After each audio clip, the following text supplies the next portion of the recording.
Hi, my name is Alexander Chidester. My lecture today will involve my overarching goal in the improvement of my interpersonal communication, my personal definition of enlarging the conversation, description of how my background and behavioral blend have influenced my conversation, identifying potential barriers in my interpersonal context and how I plan to solve these barriers, providing solutions to internal and external noise pollution, and finally, stating my plan of action with my overarching goal in mind.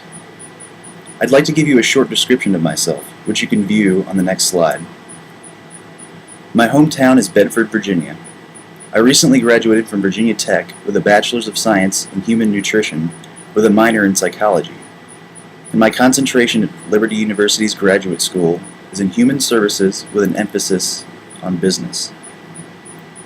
For the viewer's convenience, I have provided a PowerPoint presentation to follow along with my lecture, and I will be stating next slide when it is appropriate to move on to the next slide. Next slide.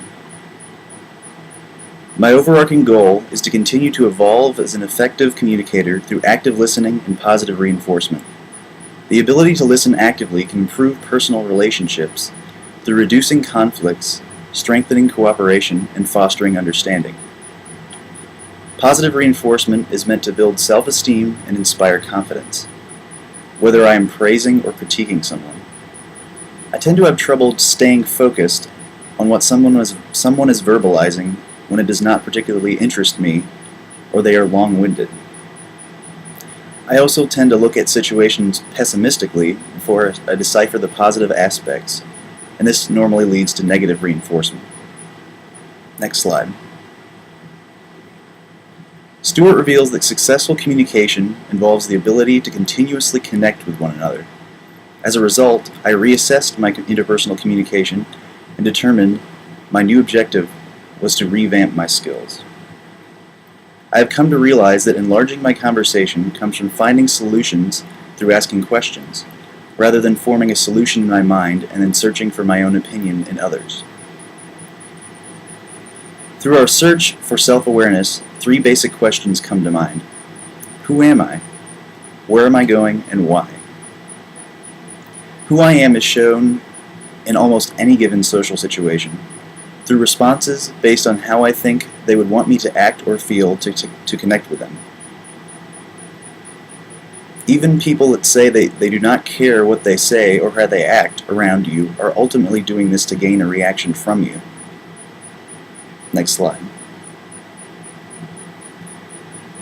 Burley Allen suggests that things said about me or others often suggest one's self-concept through patterns and beliefs. My values and belief systems influence my daily behavior. My values will influence my communication with others. God's agenda should be the driving force behind why we do what we do. Therefore, we should continually give God the right to break into our lives and change our direction at any time. If I am going to enlarge the conversation, I need to be aware of my environment. 4 processes that people engage in when interacting with others are what the situation is, who the other person is, what kind of relationship between the self and other is implied, and why things unfold the way they do. Effective listening involves not only tuning into others, but tuning into yourself. Next slide. My background has influenced my philosophies on life and how I communicate with others. I am very thankful for growing up in a very fair and godly household. Being raised in a Christian family has laid the foundation for my values, beliefs, and attitude. But my parents gave me the freedom to educate myself on the values, beliefs, and attitudes of differing cultures. My faith in God gives me purpose and keeps me accountable. My faith has been challenged throughout my life, but I consider these challenges as a reinforcement of my faith. I am very comfortable in my faith, but I respect the religious choices and cultural differences of others. My mother and my father have been the second largest influences on my conversation due to genetic predisposition and my upbringing. My father has given me the strength in linguistics and somewhat of a temper. His rearing has resulted in my respect of authority and somewhat of a fear of it. I tend to stay quiet when he or someone else of authority is upset with me. My mother has given me the ability to think objectively about a situation. I tend to view my interactions as a third party and assess if either communicator is being completely fair in their motives. Next slide. The expression behavioral blend is described in the DISC personality assessment. There are 4 types of behavior or temperaments, D, I, S, and C, that are blended to create a unique personality for every individual. Carbonell proposes, just as we identify our blood type and measure our blood pressure, we should also know our personality type and how to control the pressures of everyday life. Using Hippocrates' 4 temperament model of human behavior as a template, Carbonell presents 4 basic personality types that make up each unique individual. Ds are dominant, directing, and decisive. Is are influential and inspiring. S's are submissive and sensitive. And C's are critical, cautious, and competent. Next slide. There are 2 parts to behavioral blend: what is expected of someone and who someone truly is. My expected blend is CIS. Due to my education, outspoken opinion, and eclectic taste in music and media, people tend to latch on to me and feel the need to compare their interests and skills. I have always tried to dress well and carry myself with pride, so I sometimes observe my friends trying to one-up me in certain aspects they find intriguing. I also normally appear to have a carefree attitude, and I notice others taking on my disposition. Who I truly am is also CIS. According to Uniquely You, I am gifted with people skills. I can impress a crowd by the way I represent myself. I can also make individuals feel that I am their dearest friend. I can be outgoing and reserved, as well as both active and passive. People really like me, especially when I share my thoughts and observations about a task or a problem. As long as I stay positive, everyone likes to listen to me. I can sometimes turn people off with my opinions. I can sometimes be negative or critical. I don't have to be in charge, but I prefer that leaders know where they are going and how to get there without wasting a lot of time, expense, and energy. I have a lot going for me, as long as I improve my indecisiveness and my need to please people. Next slide. In my everyday communication, there are potential barriers that limit my effectiveness and thus could cause misunderstanding. I have a hard time saying no, even when people may be right but are threatening me in the wrong ways. I sometimes let the kindness of my heart compromise my convictions, and I allow needy people to steal my time from more important causes. I need to balance my heart and my head with the wisdom I need to make rational decisions and be more demanding and decisive when I really don't want to. I need to face my challenges head on and stand strong in the face of difficult decisions. Next slide. I tend to either think too much about looking good or influencing people, or withdraw and be so quiet and humble that no one knows that I am present. I struggle with whether or not I can speak out against others. I need to be more aggressive and assertive with my positive ideas and interests, letting innate enthusiasm come out when I am sharing my interests. I also need to know when I am sharing too much information. Next slide. Peterson's advice and tools used in his book have been useful solutions to my listening barriers.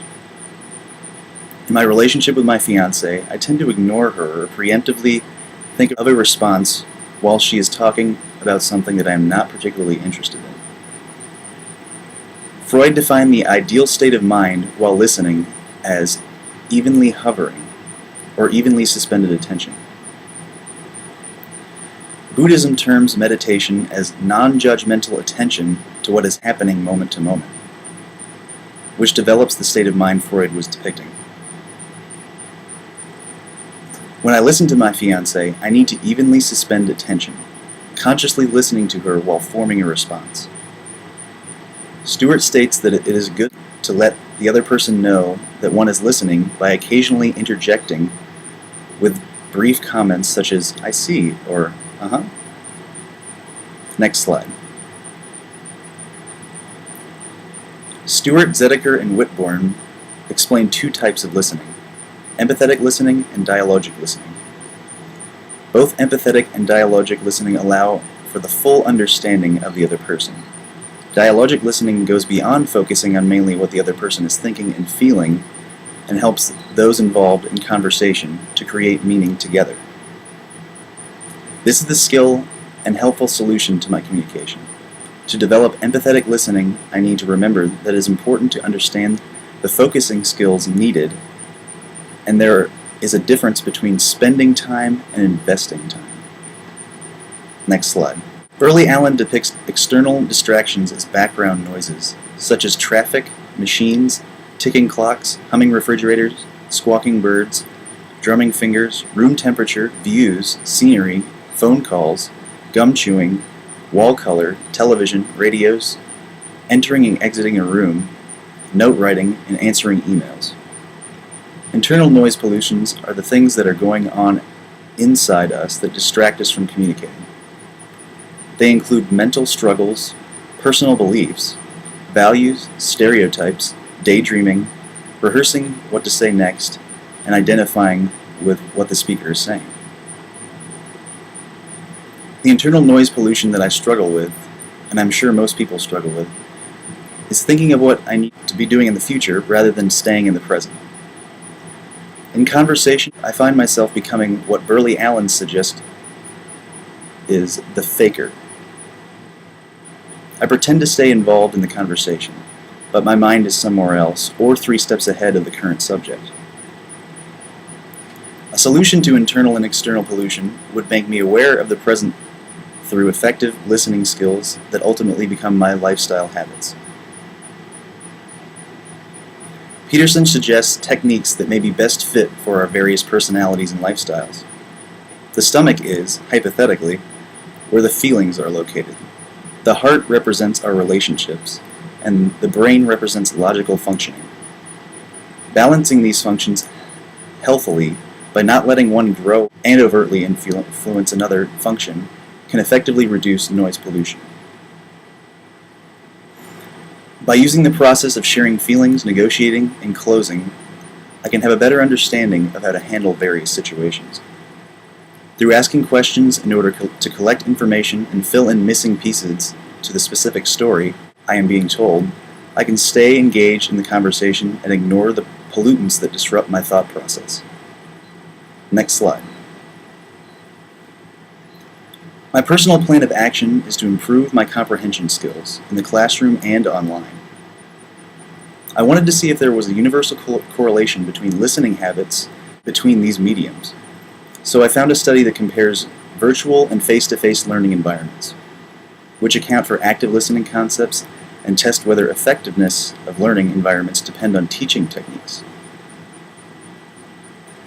Findings support that both virtual and face-to-face experimental learning are teaching techniques that can develop listening skills. Face-to-face learning environments provided better results than virtual learning environments only when experimental learning techniques were used. Next slide.